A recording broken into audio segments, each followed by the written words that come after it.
아버지 하나님, 날씨도 또 많이 추워지고 또 우리의 마음도 오그라지는 그런 계절이 왔습니다. 또 아버지 하나님, 참 우리가 생각하지 못한 참 이제 지진과 여러 가지 사고들이 우리 주변에 너무나 많습니다. 이러한 때에 우리가 참 기도함으로 나아갈 수 있도록 은혜를 부어주셔서 감사합니다. 우리의 삶을 지키시고 마지막 때에 끼어 살 수 있는 믿음의 사람들이 다 될 수 있도록 도와주시옵소서. 또 내일은 수능입니다, 아버지 하나님. 이 밤에 우리 수능을 위해서 이제 참 중보기도 할 때 주님께서 능력으로 역사해 주셔서 좋은 결과들을 우리에게 허락하여 주시기를 간절히 기도드립니다. 오늘 이 예배 가운데도 주님께서 함께해 주시옵소서. 예수님의 이름으로 기도드립니다. 아멘. 오늘 레위기 4장입니다. 4장 1절에서 12절 같이 한 절씩 교독하겠습니다. 여호와께서 모세에게 말씀하여 이르시되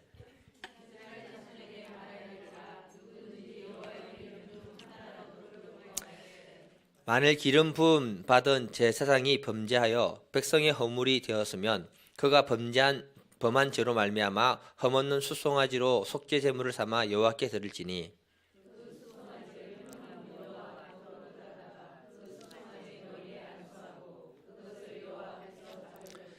기름 부음 받은 제사장은 그 수송아지의 피를 가지고 회막에 들어가서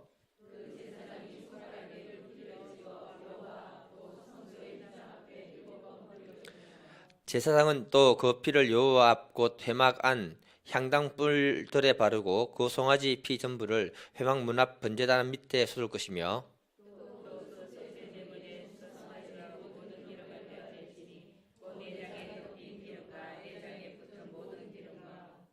두 콩팥과 그 위에 기름 곧 허리 쪽에 있는 것과 간에 덮인 꺼풀을 콩팥과 함께 떼어내되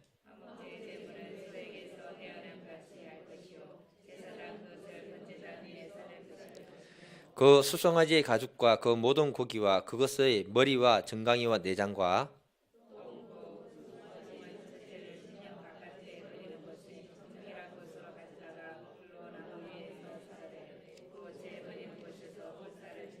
아멘. 오늘은 속죄제에 대해서 같이 한번 보도록 하겠습니다. 벌써 번제, 소제, 화목제, 속죄제 네 번째 들어왔습니다. 이 속죄제는요, 그 히브리어로 히타트라는 말인데요. 그 말 뜻을 보게 되면 관역을 잘못 맞추다 이 말이 그 안에 들어 있습니다. 이렇게 불렀던 말이 이유가 뭐냐면은 하타라는 말에서 유래됐는데 하타라는 말은 실수입니다. 실수인데 터키 말에도 하타가 있는데요, 동일한 말입니다. 죄라는 것이 뭐냐 하면은 정도를 벗어나는 것, 하나님의 결의를 벗어나는 것으로 이렇게 해석을 할 수가 있습니다. 그러면 실수하게 돼 있고 죄를 지을 수밖에 없다라고 말하고 있는 것입니다. 그래서 죄라는 것은 하나님의 기대와 하나님의 목표를 맞추지 못하고 벗어나는 인생이 바로 죄라고 이렇게 말하고 있는 겁니다. 이때 드려지는 제사가 바로 뭐냐면 속죄 제사라고 말합니다.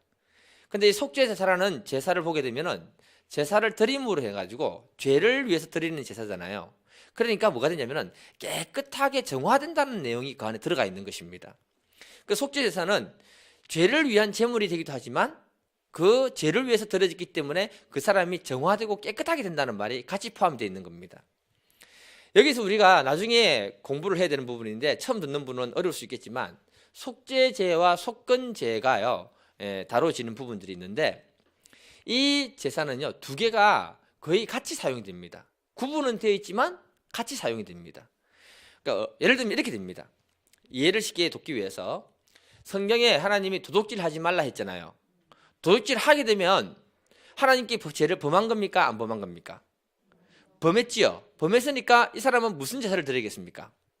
속죄 제사를 지내야 되는 거예요. 그리고 남의 것을 도둑질했으니까 남에게 손해를 입혔습니까? 안 입혔습니까? 입혔지요. 그 사람에게는 뭘 하냐면은 배상제사, 배상제도, 그게 속건제사입니다. 그러니까 죄를 지을 때는 그냥 하나님께만 죄를 짓는 것이 아니고 사람에게도 같이 죄를 짓는 부분이 있기 때문에 이 두 제사가 같이 드려질 경우가 굉장히 많다는 것입니다. 오늘은 그 부분의 문제를 다루는 것이 아니고요, 속죄 제사에 대해서 같이 살펴보고 공부해 보기를 기도드립니다. 첫 번째 소제목 같이 한번 읽어볼게요. 제목이 길어서 죄송합니다. 시작.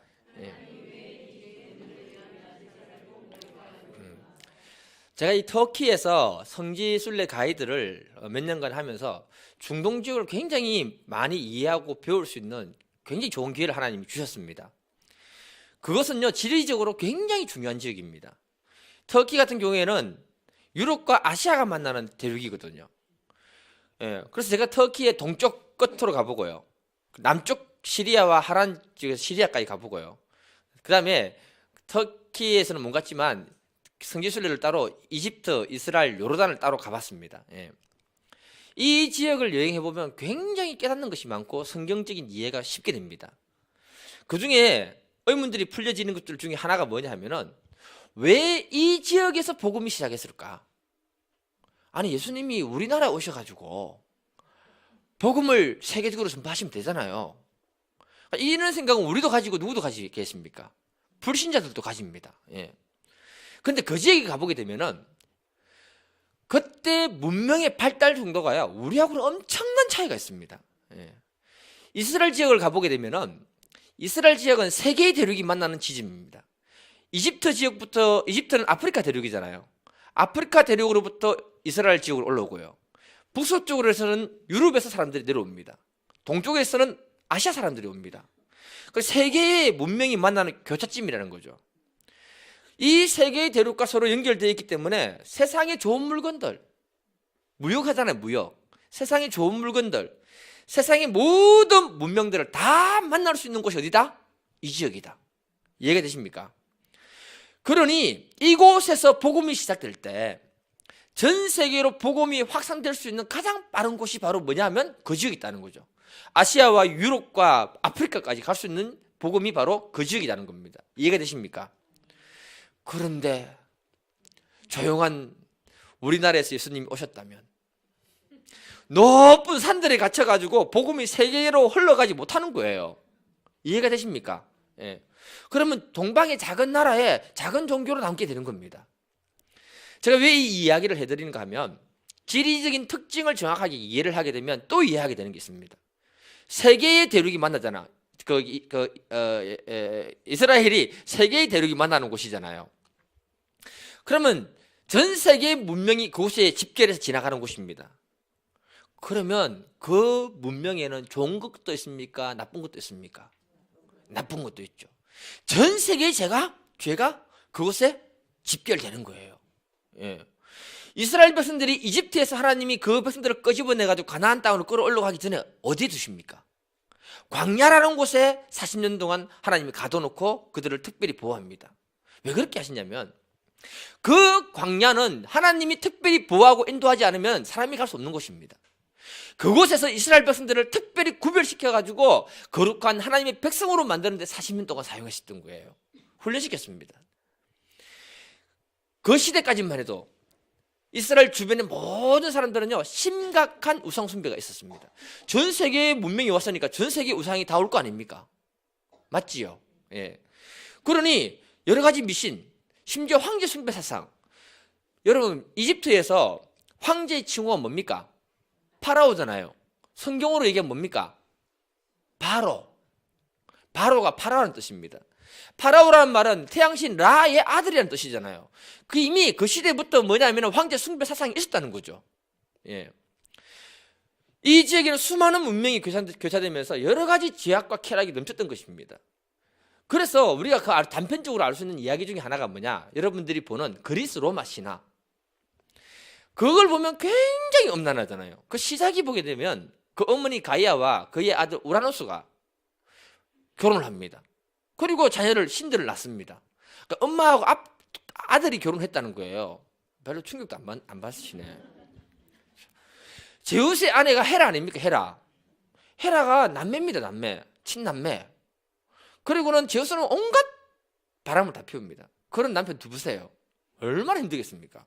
예. 제가 신화를 얘기하고자 하는 것이 아니고요, 이걸 보면 그 시대의 사람들의 사상과 그 흐름을 갖다가 대변해주는 얘기라는 거죠.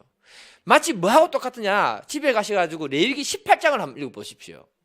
레위기 18장에 보면 이방인들의 그 죄악된 성문화가 어떤 것인지 꽉이 지저분한 얘기를 다 적어놨습니다. 성경에 왜 그런 걸 기록해놨는지 모르겠어요. 그곳에 보게 되면 뭐라고 하느냐, 인간이 사람이 짐승과의 그 관계를 맺는 그런 이야기를 기록해 놨습니다. 그런데 그리스 로마 신화를 보게 되면요, 그레데섬 있잖아요. 그레데섬. 그곳에 보면요, 미노스가 있는데 그 미노스의 아들이 미노타리우스거든요.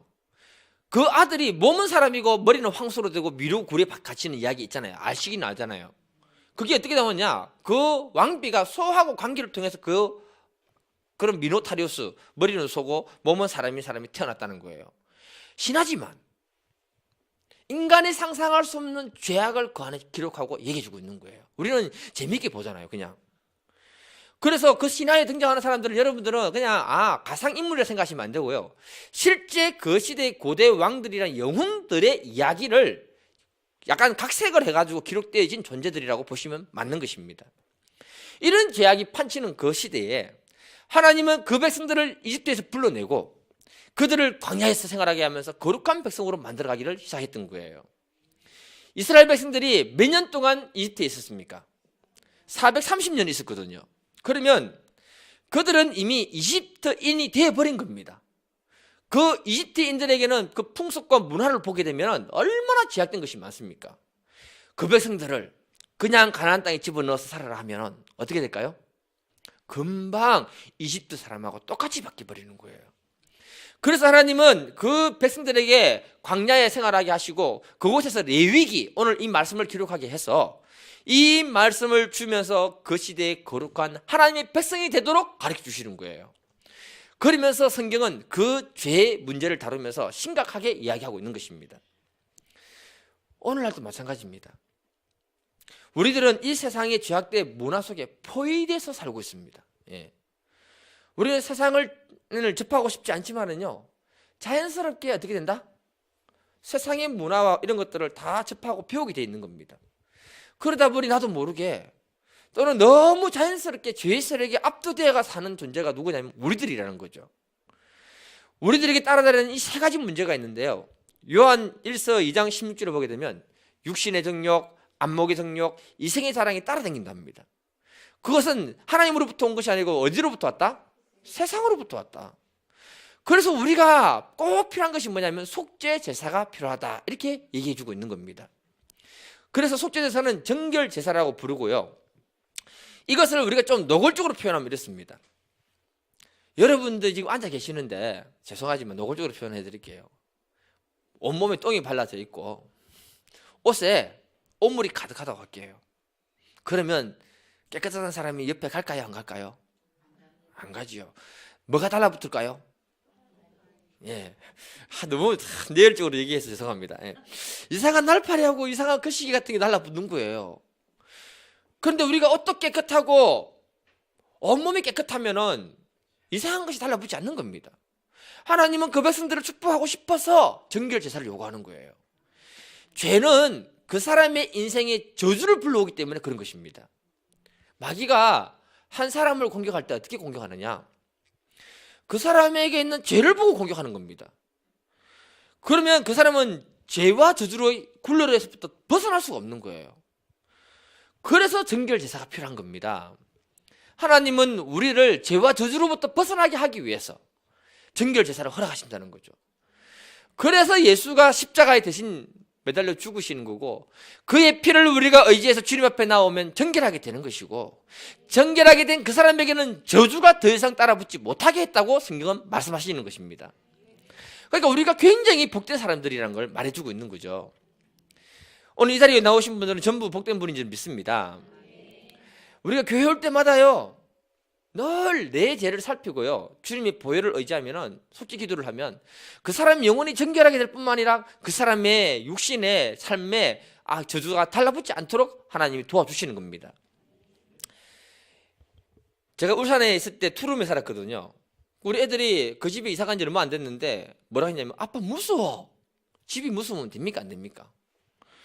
근데 그 삼산동은요, 술집 많고요, 제일 번화하거든요. 술집에서 일하는 아가씨들이 얼마나 많은지 몰라. 그 아가씨들이 살다가 나갔으니까 겉으로 볼 때는 깨끗하겠죠. 영의 눈으로 보면요, 굉장히 지저분하고 악한 것이 가득하다는 거예요. 그래서 제가 그때 벽을 탁 찍고요, 예수의 보혈을 바르고요, 악한 것들을 선포하면서 나가라고 선포하고요, 그렇게 하고 애들이 살았는데 그 다음부터 무섭다는 말도 없고 가위 눌린 적이 없습니다. 여자들은요 가위 눌림 당하는 잘하잖아요. 그게 없어요. 우리가 이렇게 할 수 있는 것은 뭐냐? 예수의 피의 능력이 있고 예수의 피가 우리를 정결하게 하기 때문에 그런 줄 믿습니다. 그걸 위해서 속죄 제사를 드려라 이렇게 요구하는 거예요. 두 번째 소제목 같이 한번 보겠습니다. 예. 소제목 시작. 오늘 본문은 속죄 제사를 드려야 되는 사람들을 구체적으로 말하고 있습니다. 4장 3절을 보게 되면은 기름 부음 받은 제사장이 죄를 지었을 때 속죄 제사를 드려야 된다. 4장 13절을 보게 되면은 이스라엘 온 회중이 죄를 지었을 때 얘기하고요. 또 4장 22절을 보게 되면은 족장이 죄를 지었을 때, 또 4장 27절을 보게 되면 평민의 한 사람이 죄를 지었을 때 이렇게 하면서 죄를 다루고 있습니다. 중요한 건 모든 종류의 사람들의 죄 문제를 다 다뤄주고 있다. 이 말은 뭡니까 여러분? 모든 사람들은 다 죄인이다. 저도 죄인이고 여기 계시는 분도 죄인이다. 단지 주님의 피를 의지하니까 주님이 어떻게 한다? 하나님이 의인이라고 불러주신다. 예. 자, 여기서 보면요 하나님이 원하는 속죄 제사는요 먼저 영적 지도자인 제사장부터 거론하고 있다는 겁니다. 하나님은 거룩한 교회에 가까이 있는 목사부터 죄 문제를 다루기 시작하는 거예요. 가장 거룩해야 되는 사람은 누구다? 목사. 예. 가장 거룩한 사람은 목사가 되어야 된다는 거죠. 그래야 그 백성들을 말씀으로 돕고 죄 문제를 도울 수 있다는 겁니다. 그래서 이 시대의 제사장인 목사가 가장 거룩해야 하기 때문에 하나님은 죄 문제를 먼저 거론했던 거예요. 레위기 21장 4절을 보게 되면요 제사장은 그의 백성이 어른인즉 자신을 더럽혀 속되게 하지 말지니라. 이 말은 제사장은 영적인 지도자로서 책임과 중요성이 다른 사람들보다 몇 배나 있는 사람들이다 이렇게 말한 것입니다. 이런 차원에서 볼 때요 오늘날 목사가 되고 영적인 지도자가 된다는 건 정말 어렵고 무거운 책임감을 느끼게 한다는 걸 말해주고 있는 겁니다. 오늘 교회의 큰 문제는요 목사님들의 책임감 없는 말과 행동, 또 자신의 욕심을 채우는 행위로 인해 가지고 일어나는 사건들이 굉장히 많습니다. 이것 때문에 사회적으로 문제를 일으키는 사람들이 간혹 있습니다. 그런 사람들이 자꾸 거론하면 은혜가 떨어지니까 생략하고요. 반면에 지도자로서 하나님 앞에 말씀에 순종하고 본을 보여야 되는 부분에 대해서 같이 한번 생각해 보도록 하겠습니다. 목사가 되고 영적인 지도자가 되는 데 있어서 가장 중요한 것이 있다 하면요 성령의 통치를 받는 사람이 되어야 한다고 생각이 됩니다. 왜냐하면 사람은요 태어난 사람들마다 여러분 여기 있는 분들 똑같은 분 있나요 없나요? 다 기질이 다르고 성향이 다 다릅니다. 예. 그렇기 때문에 그걸 보고 장단점을 판단할 수 없는 거예요. 하나님은 뭘 보시느냐? 그 사람이 얼마나 정결하냐? 그 사람이 얼마나 성령의 통치를 받는 사람이냐? 그걸 하나님은 주목하고 계신다는 것입니다. 정결하지 않고 성령의 통치를 받지 못하면 그 사람 안에 있는 죄악된 그 기질과 욕망이 드러나기 시작하는 거예요. 그러면 하나님을 대적하게 되고 죄를 짓게 되는 것입니다. 사실 우리가 신앙생활을 하다 보면은 우리 이런 말을 많이 하잖아요. 우리가 뭐 예수님 보고 신앙생활 하지 목사 보고 신앙생활 하나? 이런 말 할 때가 있잖아요. 예. 어떻게 보면 맞는 말이지만 어떻게 보면 틀린 말이다. 예. 대부분 초신자들은요 예수님 잘 모릅니다. 장초관님 예수님 잘 아십니까? 초신자들은 교회 오면요 그 교회 목사, 그 교회 중직자들을 보고 신앙생활을 하게 됩니다. 그때 그분들이 예수 닮은 모습을 보여줄 때 감동이 있고 그 사람도 신앙생활을 안정적으로 하기 시작되는 겁니다. 그리고 어느 정도 신앙이 성장하다 보면 그때부터는 사람을 보고 신앙생활을 하는 것이 아니라 정말 예수를 닮고자 하고 성령의 통치 아래에서 신앙생활을 하고자 하는 사람으로 바뀌게 되는 거예요. 그러니까 언제까지 사람을 보고 신앙생활을 하는 것은 어린 사람들이고요. 그 수준을 벗어나게 되면 하나님을 보게 되는 겁니다. 그 전까지 지도자를 본다는 거예요. 예. 제가 이 말하면서 너무 부끄럽습니다. 예. 그래서 지도자는요 더 정결을 해야 되고 성령 하나님의 통치를 받는 존재가 되어야 된다 이 얘기를 해주는 겁니다. 자, 그런 믿음의 사람이 될 수 있도록 여러분들께서 중보기도 부탁드립니다. 예.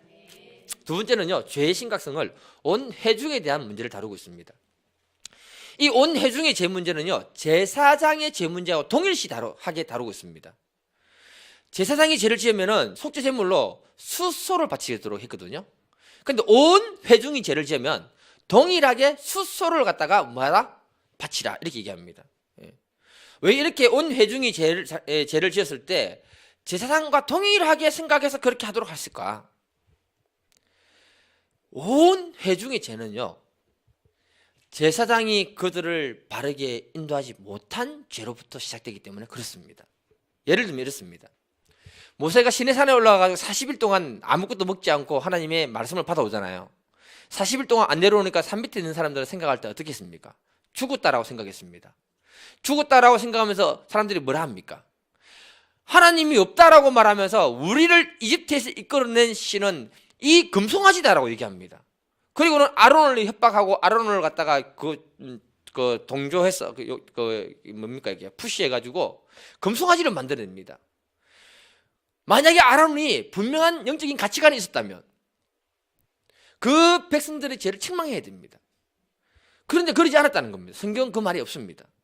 이때 온 백성들이 전부 우상숭배에 빠지게 되는 거예요. 이해가 되십니까?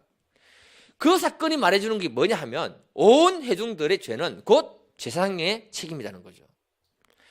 제사장 편에서 볼 때는 좀 억울한 것이 있겠지만 그만큼 제사장은 온 회중에 대한 관심과 사랑으로 그들을 바르게 인도할 책임이 있고 또 그들을 바르게 도와줄 책임이 있는 사람들이라는 것을 말해주고 있는 겁니다.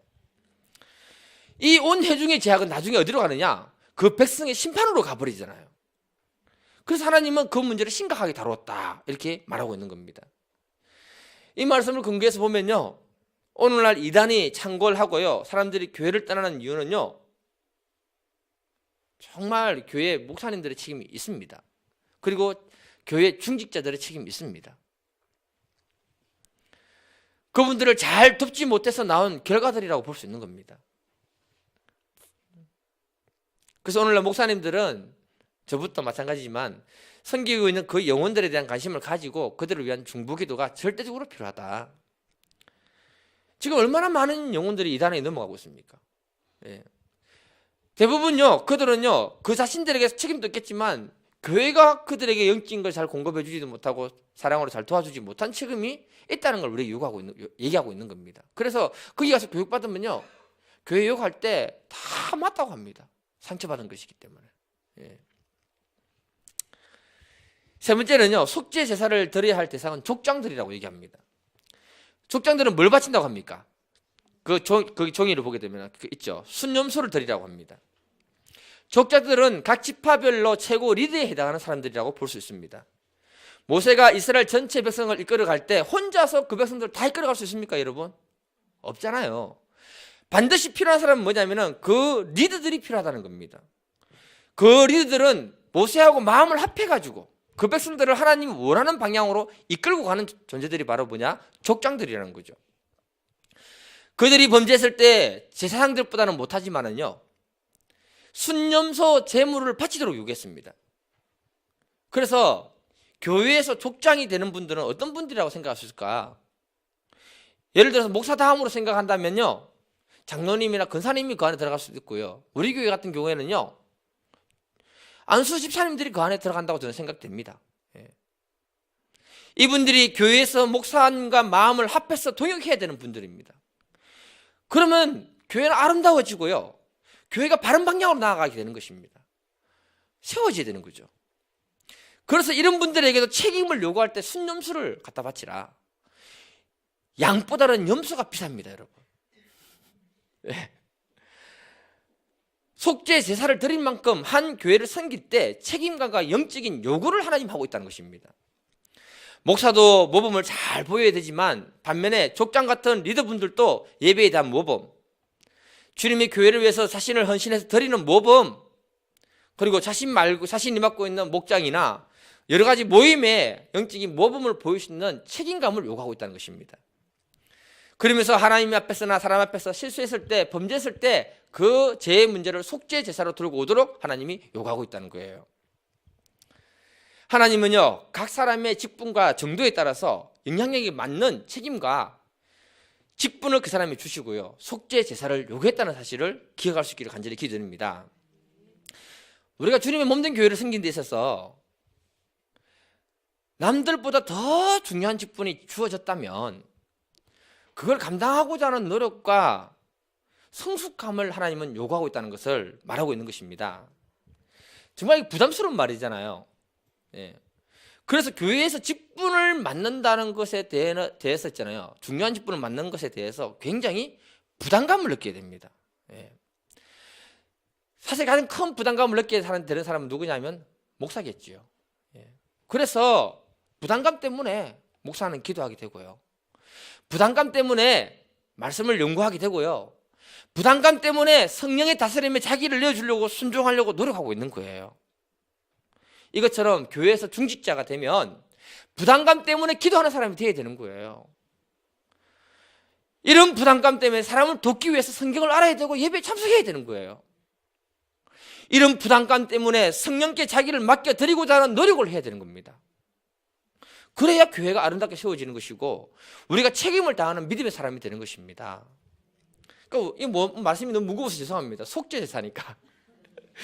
우리가 중직자가 되고요, 중요한 사람이 될수록 예배나 기도가 새로워져야 되는 이유가 있습니다. 왜냐하면 그분들을 통해서 교회의 중요한 의사결정이 이루어지기 시작한다는 거예요. 아멘이십니까? 예. 그런데 그분들의 삶에 예비도 없고 기도도 없이 의사결정이 이루어진다면 어떻게 될까요? 어떤 목사님이 재직회나 중요한 모임을 하면서 목사님 결정에 늘 태클 걸고 넘어지는 집사님이 있었다고 합니다. 그 문제를 두고 목사님이 기도를 많이 하셨대요. 그런데도 이분은 늘 자기 관점에서 보고 태클을 걸었다고 합니다. 여러분, 어떤 문제를 놓고 제시할 때 목사님들이 기도 안 하고 하면 그 좀 이상하겠지, 그죠? 예. 그분을 조용히 불러서 뭐라고 질문했냐면은, 집사님, 제가 낸 그 안건에 대해서 집사님은 얼마나 기도해보고 나서 자신의 생각을 말해주시는 겁니까? 저는 최소한 3시간 정도는 그 문제 때문에 기도하고 말해드리는 겁니다. 집사님도 최소한 3시간 정도는 기도하시고 와서 성령의 감동을 따라서 말씀해 주면 좋겠습니다. 그렇게 말했다고 합니다. 그 후부터 그분이 깨달았는지 아무 말 안 하더래요. 믿음의 사람들에게 있어서 영적인 분별력은 말씀과 기도를 통해서 주어지는 성령의 감동이라는 거예요. 그런데 말씀과 기도가 없이 그대로 교회를 섬기고 의사결정을 한다면 그 속에 자기 생각이 들어가는 거 아닙니까? 자기 생각은 사단에게 쓰임받게 되고 사단에게 쓰임받게 되면 범죄하게 되는 겁니다. 그래서 그 문제를 속죄 제사로 드려라. 예. 마지막에 평민의 속죄 문제를 다루고 있습니다. 이들은 암염소 또는 암양을 속죄 제물로 바치라고 하거든요. 없는 사람들에게 암염소, 암양은요 힘든 거예요.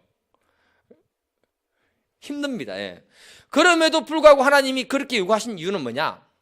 하나님은 다른 건 다 봐줄 수 있는데 제 문제만큼은 그냥 넘어가 줄 수 없다, 이 말입니다. 여러분, 왜 그런가 하면 우리는 거룩한 하나님의 백성으로 부름받았잖아요. 우리가 거룩하게 살아야 할 책임이 있다는 것입니다. 이 거룩한 하나님의 백성이 먼저 해결해야 되는 문제는 제 문제라는 거예요. 그래서 그 백성들에게 알자 없다. 재밌는 게 뭐냐? 번제, 소제, 화목제를 보게 되면 성경을 찾아보십시오. 드려질 때 향기로운 제물이라고 말합니다. 그런데 속죄제와 속건제에 해당하는 제물은요 향기로운 제물이라고 말하지 않습니다. 왜? 제 문제는 하나님이 좋게 생각하지 않는다. 지금부터 중요한 얘기겠습니다. 그 표를 잘 보시면 됩니다. 이 속죄 제사에서 중요한 특징이 있는데요, 그냥 읽고 넘어가면 모릅니다. 이게 굉장히 어렵습니다. 예. 레위기 4장 11절하고 12절 한번 읽어볼까요? 같이 한번 읽어보겠습니다. 예. 4장 11절하고 12절. 예, 시작.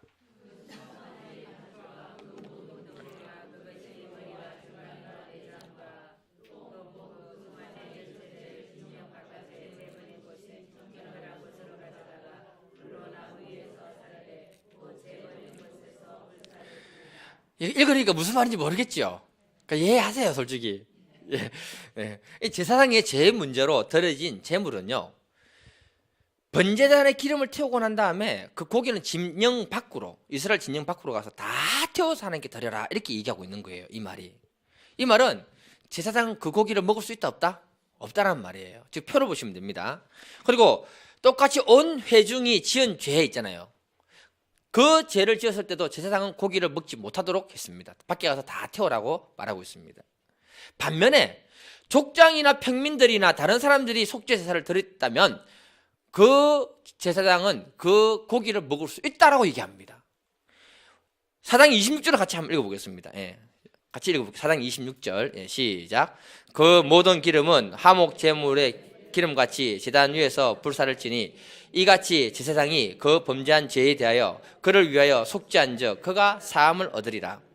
여기에 보면 화목 제사처럼 짐승에게 있는 내장 속에 붙어있는 기름들은 다 끄집어내서 태워서 하나님께 드리고, 화목 제사처럼 제사장에게 오른쪽 뒷다리를 갖다가 주어서 먹도록 해라. 화목 제사 우리 공부했을 때 주는 게 뭐냐면 오른쪽 뒷다리를 제사장이 주는 거거든요. 예. 먹도록 했습니다. 그렇게 하면 그 사람의 죄가 용서받는다고 얘기합니다. 그 이야기를 31절, 35절 계속 얘기하고 있는데요. 여기서 우리가 생각해야 되는 게 뭐냐, 중요한 게, 왜 제사장과 온 회중의 죄 문제를 다룰 때는 고기를 먹지 못하게 하고 다 태워버렸고, 그 백성들의 죄 문제를 다룰 때는 하나님 그 고기를 먹게 하시면서 그 죄를 사하도록 은혜를 허락하셨을까? 이 부분에 대한 해석이, 명확한 해석이 없습니다. 제가요, 이 부분을 놓고 기도하면서 묵상할 때 제게 이런 깨우침을 주셨습니다. 자, 먼저 생각할 건 뭐냐면요, 제사장이 일반 백성들의 고기를 먹고 죄를 사해주는 이유가 뭐냐 하면, 성경을 보게 되면 제사장과 선지자는 늘 그 백성들의 죄 문제가 있을 때는 책망하고 회개하도록 요구합니다. 이해가 되시죠? 그리고 그 백성들이 회개하고 돌아오면 어떻게 하느냐, 그 백성들을 안아주고 그 백성들을 용서해 준다는 거예요. 그래서 제사장들은 그 백성들이 속죄 제사를 마치고 난 다음에 그 고기를 나눠 먹을 때 같이 나눠 먹으면서 그 백성들의 죄를 자기 문제로 인식하도록 하나님이 요구하셨다. 마치 뭐하고 같은 거 아니야 하면, 부모들이 자기 자녀의 죄 문제, 잘못된 길로 갈 때 책망을 합니까, 안 합니까? 우리 교회는 다 착한 분들이 돼가지고 자녀들이 착해서 책망 안 하시죠. 예. 잘못된 길로 가면은 책망합니다. 그러면서 부모는요, 자녀의 문제를 누구 문제로 인식한다고요? 내 문제. 자녀의 부끄러움 이야기는 다른 사람한테 가서 얘기하기 힘듭니다. 자랑할 거는 가서 자랑이 잘 됩니다. 부모는 자녀의 그 약점과 그 문제 때문에 늘 기도해 주는 거예요. 어찌하든지 그 문제를 감당해 주고도 한다는 겁니다. 이 역할이 바로 제사장의 역할이다. 백성들이 잘못된 길로 갈 때 책망하지 않으면 망하기 때문에 책망하는 것이고, 그 백성들이 회개하고 돌아오면 어떻게 한다? 안아주고 용서해주고 그 음식을 같이 나눠 먹으면서 그 문제를 내 문제로 인식해 주는 게 제사장이 해야 할 역할이다, 이 얘기를 해주는 거예요. 반면에 제사장의 죄 문제와 온 회중의 죄 문제는요, 감당해야 할 존재는 하나님밖에 없다는 겁니다. 하나님께 다 태워 올려 보냈습니까? 그래서 제사장에게는 돌아가는 고기가 없다는 겁니다. 짐 밖으로 가서 태우라는 건 이유는 하나님이 다 알아서 내가 먹는다, 내가 해결한다는 뜻입니다. 이 문제를 조금 바꿔서 얘기해드리면 이렇습니다. 제사장의 죄 문제는 그 백성들이 직접 다룰 수 있다 없다? 없다. 왜? 제사장의 죄 문제는 하나님이 직접 다루신다. 명심해야 됩니다. 그래서 성경을 보게 되면은 하나님은 제사장의 죄 문제를 직접 어떻게 다뤘느냐, 레위기 10장 1, 2절을 보게 되면은 앞으로 볼 겁니다. 예. 제사장 아론의 아들 나답과 아비후가 하나님이 말한 그 불이 아닌 다른 불로 분향하다가 그 불이 나와서 그들을 죽여버렸다고 합니다. 하나님 직접 다루는 얘기가 그 얘기예요. 나중에 엘리 제사장의 두 아들 누굽니까? 홈리와 비나스가 있죠. 이 사람들은 하나님께 고기를 제사 드리기 전에 다 뺏어가고요, 예배를 방해했던 사람입니다. 그리고 이 사람들이 뭘 했느냐, 성전에서 하나님을 봉사하는 그 여자를 강간했다라고 성경은 기록하고 있습니다. 하나님이 분노가 이렇게 차오르다가요, 전쟁터에 나가서 당일날 동시에 그 두 아들이 다 죽어버리도록 말합니다. 그 소식 듣고 엘리 제사장 자녀 잘못 키웠잖아요. 소식 듣자마자 뒤로 넘어지면서 바로 죽어버렸습니다. 하나님이 직접 다루신다는 거예요. 그래서 성경을 보게 되면 왕, 제사장, 선지자 그룹은 하나님이 직접 그들의 죄 문제를 다루시는데 그렇게 하신 이유가 뭐냐? 그들을 하나님이 기름 부어 세웠기 때문에 하나님이 직접 다루신다는 거예요. 이 사실을 기초해 볼 때요, 성도님들이 조심해야 되는 게 있습니다. 하나님은 지금도 살아 계십니까? 안 살아 계십니까? 하나님 지금도 이 시대의 제사장들을 간섭하십니까? 안 하십니까? 하십니다. 그런데 이 시대의 제사장인 목사가 허물과 죄를 갖다가 가지고 있을 때 성도들이 자꾸 덜쳐내면 안 되는 거예요. 하나님이 직접 그 문제를 다루신다는 겁니다. 예, 내가 이렇게 목소리 힘들어하는 이유가 뭐냐? 잘 알아야 되는 겁니다. 왜 그러냐? 여러분들이 복받기 위해서. 성도들이 그 제사장의 죄 문제를 다루기 시작하면 사단에게 쓰임받을 확률이 높을까요? 낮을까요? 높지요. 그러면 하나님은 그 사람을 축복하지 않는 거예요. 교회를 어지럽게 만듭니다. 주변의 교회를 보세요. 예, 심각합니다. 그 통로가 막혀버리는 거예요. 그래서 늘 깊이 인식해야 되는 게 뭐냐? 하나님이 제사장의 문제는 직접 다루신다. 예. 제가 어느 분에게 어느 교회에 대한 얘기를 들었습니다. 새로 오신 목사님인데요, 성도들 앞에서는 부드럽고 굉장히 인격적인 사람처럼 말과 행동을 하고 그렇게 했다고 합니다. 자기 밑에 있는 사역자들에게는 10원짜리 섞어서 온갖 욕 다 하고. 뭐 놀라시네요. 뭐 그럴 수도 있겠죠. 뭐. 그런데 이분이 그 교회의 위임 목사가 되기 위해서 이 방법 저 방법 다 쓰고 편법을 다 쓰고 온갖 걸 다 썼다고 합니다. 그런데 결과는 하나님 막아버리니까 그 사람 심판해버렸대요. 지금 사모님 거기서 아무것도 아니고요, 지금 저 마트에서 일하고 계십니다. 하나님이 직접 다루시더라는 거죠. 무섭습니다. 이걸 통해 알 수 있는 것은 하나님의 주권은 아직도 교회에 살아 역사하고 계신다. 예. 그 부분을 우리가 월권 행사를 해버리면 내가 다친다. 예. 성경이 얘기하는 겁니다. 이런 종류 얘기 너무 많지만 넘어가겠습니다. 은혜가 안 되니까. 하나님은 지금도 살아 계십니다. 오늘날 하나님 앞에서 목사들이 편법을 쓰고 죄 짓는 그 문제는 반드시 이 땅에서 하나님 심판하시든지 아니면 하나님 앞에 가면 반드시 심판받게 되어 있다는 것입니다. 예. 오늘 이 시간 우리가 기도해야 되는 건 다른 것이 아니고요, 우리 스스로 우리 죄 문제를 하나님 앞에 심각하게 다루고 주님의 보혈을 의지해서 주님 앞에 나아갈 수 있기를 간절히 기도드립니다. 그것이 속죄 제사가 되는 것이고 이 속죄 제사를 통해서 정결하게 되는 것입니다. 정결하게 된 그 사람에게 하나님의 축복이 그 사람의 삶 가운데 부어지게 되는 줄 믿습니다. 오늘 이 밤에 이런 복된 밤이 될 수 있도록 같이 기도하고요, 오늘 이 시간에 우리 중보 기도할 거는요, 우리 고3들이 있습니다. 고3들 내일 일단은 지진이 일어나지 않도록, 시험 치는데 지진이 일어나면 연기됐습니까? 아이고, 정보가 빠르네. 그래도 뭐 다음 주니까 또 다음 주를 위해서 고3들, 예. 중보기도 주시고요. 아이고, 그래요. 예. 지진의 위력이 크네요. 예. 예. 예. 중요한 거는요, 아는 건 잘 쓰고 답 맞추고 모르는 건 찍을 때 답만 찍을 수 있도록. 그래서 중보기도 해주시면 감사하겠습니다. 예. 오늘 휴대폰에 목사님 문자 날리셨거든요. 그리고 우리 예지하고 수진이도 또 아직 끝난 것이 아니기 때문에 중보기도 해주시고요. 우리 다 같이 주여 삼창하고 같이 기도하도록 하겠습니다. 주여, 주여.